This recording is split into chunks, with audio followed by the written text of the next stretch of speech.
Hi, everyone. I'm Lisa D'Amico here for the Rockland Arts Festival.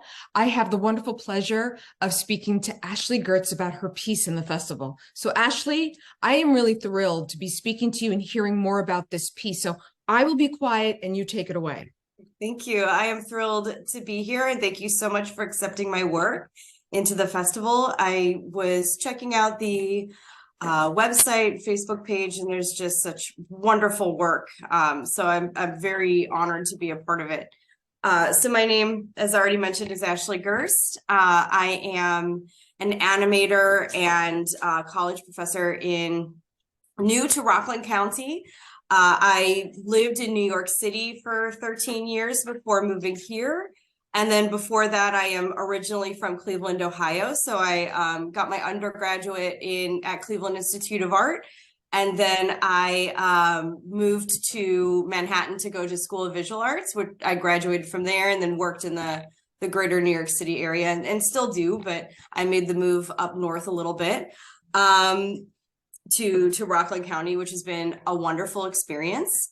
So I am an animator, but I also really like tactile media. And one of the things that I struggled with as an animator, working in the industry and then also even teaching it, is that I feel very confined by just digital media. And while that is such a big part of my life, I really want to find other ways to work. So I have rabbits back here. I'll explain a little bit about them in a minute. It all comes back to my arts practice, I promise. They're being very excited, I guess, about this interview.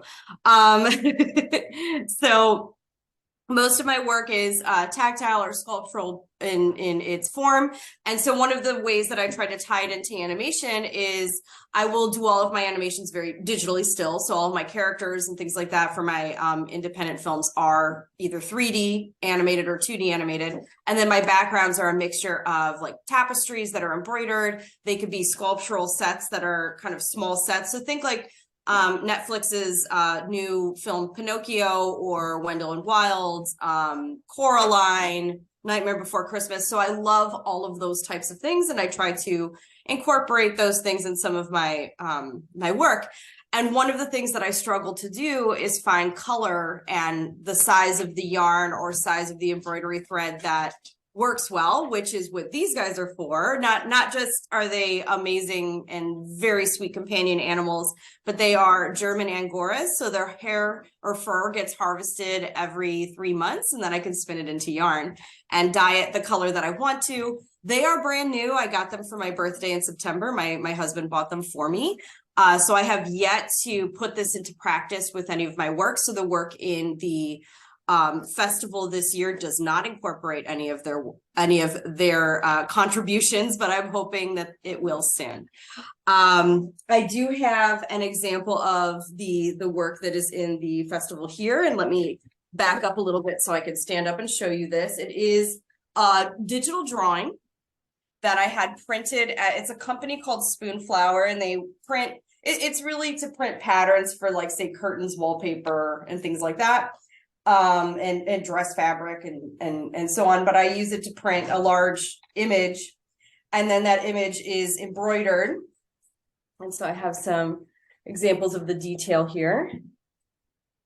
And this film specifically, it's a little hard. It's I'm only 4'10", so this is a little large for me even, but to hold up, because it is about this one's about 40 inches by maybe 28.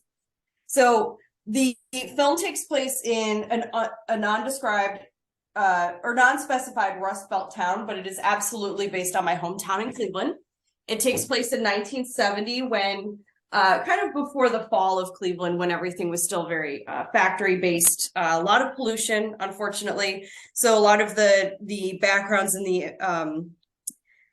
this piece have kind of like a weird green tinge to it, which is meant to kind of represent some of what the skyline would have looked like at that time, based on images I've seen, because I was not alive or born yet during this time.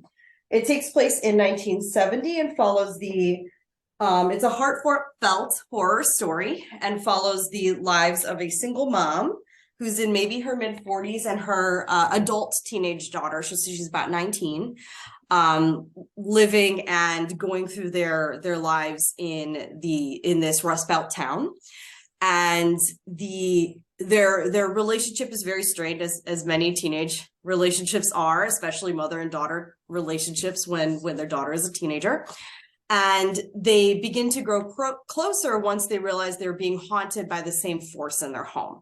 So a lot of my images are, I'm working with that like very 70s kind of that olive green avocado color palette, oranges, and then also trying to incorporate some of the things from my hometown with, like, by the time I came on the scene, a lot of those places were well abandoned at that point. But in the 70s, they would have been at the height of their production. Well, toward the end of the height of their production power, but it would have been much more of a functional factory town.